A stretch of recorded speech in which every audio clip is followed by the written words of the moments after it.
Hello everyone, I'm Çağla Özlük. I'm a freshman student at Bilkent University. My department is Electrics and Electronics Engineering, and today I'll be sharing the results of my Physics 102 laboratory experiment. The aim of my project was to test and verify Faraday's law of induction by measuring the electromotive force generated in a coil when a magnet is dropped through it. So the equipments I used in my experiment were coils with different numbers of turns, a standard bar magnet, a digital multimeter capable of measuring millivolts, alligator clips to connect the coils, and a ruler to ensure a consistent drop height for the magnet. Now I will provide some theoretical background. According to Faraday's law of induction, an electromotive force is induced in a coil whenever the magnetic flux through the coil changes. Mathematically, it's expressed as the following, where n is the number of turns and phi b is the magnetic flux.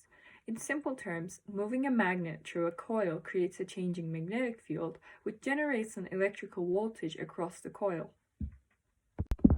And now I will conduct my experiment.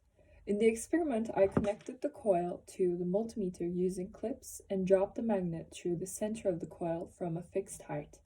I first tested coils with different numbers of turns, 10, 20, 40, 80, and 100 turns, and recorded the maximum EMF each time.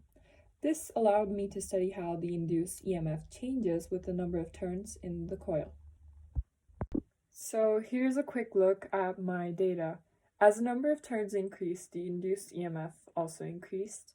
When plotted, the relationship between the number of turns and the EMF was perfectly linear, just as Faraday's law predicts. The average error between my experimental results and the theoretical expectations was about 5.3%, which is quite reasonable for a manual physics experiment.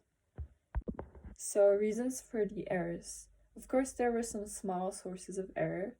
These included variations in the height and speed at which the magnet was dropped, the limited response speed of the multimeter, minor environmental magnetic noise, and slight imperfections in the coils themselves. Despite these factors, the overall agreement between my results and the theory was strong, and the experiment successfully confirmed Faraday's law.